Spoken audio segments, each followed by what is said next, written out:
Hi everyone, welcome back to Brookdale Farm.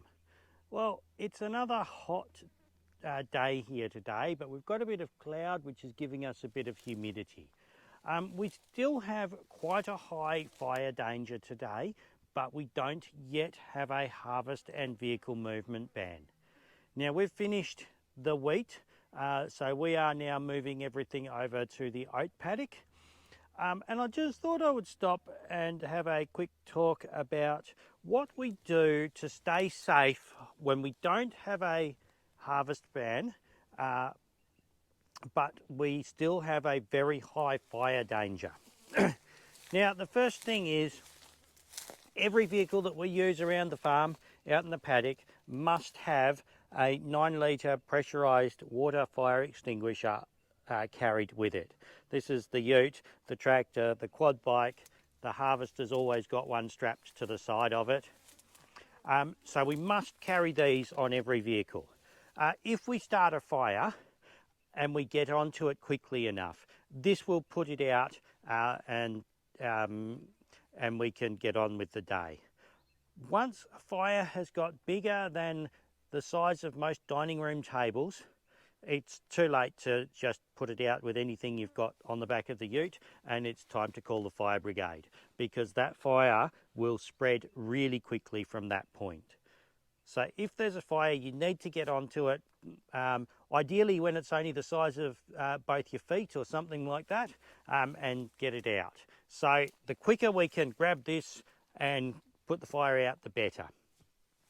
Now, because I'm moving machinery around at the moment, I don't have the fire unit on the back of the ute, but that is parked down by the house, ready for me to hitch up and grab it as quick as I can, should I need it.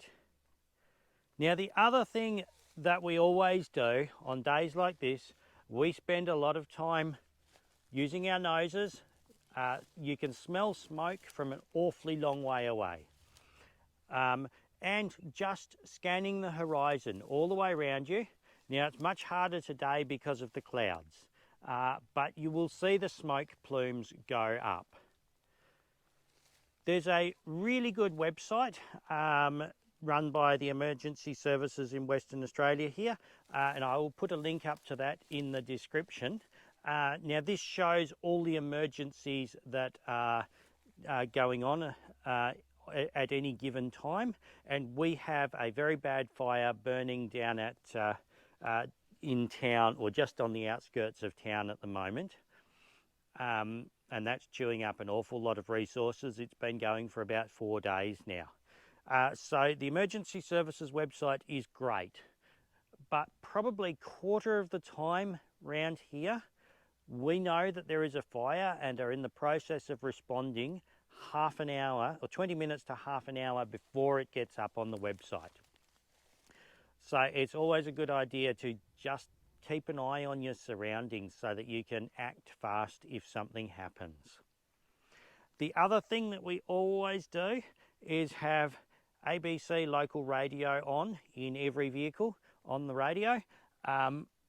If there is an emergency, they will read it out at, depending on how bad the emergency is, either 1:15 and 1:45 on every hour.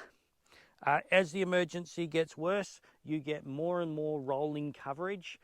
So they'll start reading it every 15 minutes, and then you just get rolling continuous coverage when it gets really bad. This is a really good way to know what's going on, not just in your local area. Sometimes we need to help people who are over 100 k's away from us. So it's really handy to know what's going on in the more extended area further away from us. Anyway. This is a picture taken from the Emergency Services Western Australia website of the fire we currently have burning. The black shaded area shows where the fire has already burnt, and I believe it covered about 1,000 hectares here. The red area you need to have either already evacuated or you must be sheltering in place and be prepared. The orange and yellow areas are different levels of alert where you probably should have already either evacuated or prepared to stay and defend your home. Up next is a little bit of audio taken from the ABC emergency broadcasts about reading the notifications out about this fire. ABC Radio Emergency Information. There's no change to the bushfire warning for Mariginiup since the last update. It remains at an emergency warning level with a watch and act surrounding the emergency warning area. The evacuation centre is open at the Gumblossom Community Centre at 17 Tapping Way in Quinns Rocks. An animal evacuation area for pets and livestock is open at the Wanneroo Showgrounds. Road closures and school closures remain in place. We will let you know when and if the information changes, including on roads, electricity or community meetings. So just repeating, there is no change in the latest update to the emergency warning bushfire in Mariginiup. Thank you very much. This is our fire unit here, and you can make up your own fire unit out of just about anything. You need to have, this is a 1,000 litre tank on this one. You need to have at least 500 litres in your fire unit to comply with the regulations in Western Australia. Any pump will do. You can pick up a pump quite cheaply on eBay. It's worth spending a little bit of extra money on the pump. I had a cheap pump on my old fire unit, and the first fire we went out to, on the drive out there, the pump had managed to flood, and it took me probably 5 minutes to get it started. That doesn't sound like a lot of time, but when there's a fire coming at you, it's a lot longer than it says on the clock. I've just got the hose coiled around the back on mine. I do have a hose reel to put on it, which I will get round to at some point. It's much easier if you've got a proper hose reel, but if you don't have one, this is one way to get away with it. This is just a very simple trailer mounted one. It's much better if you can have them on the back of your ute, but my ute gets used for so many different things that I can't always keep the fire unit on the ute. The other thing that you should make sure you have close by you is some long cotton pants and long sleeve nylon shirt. Cotton shirt. Don't ever wear nylon out to a fire.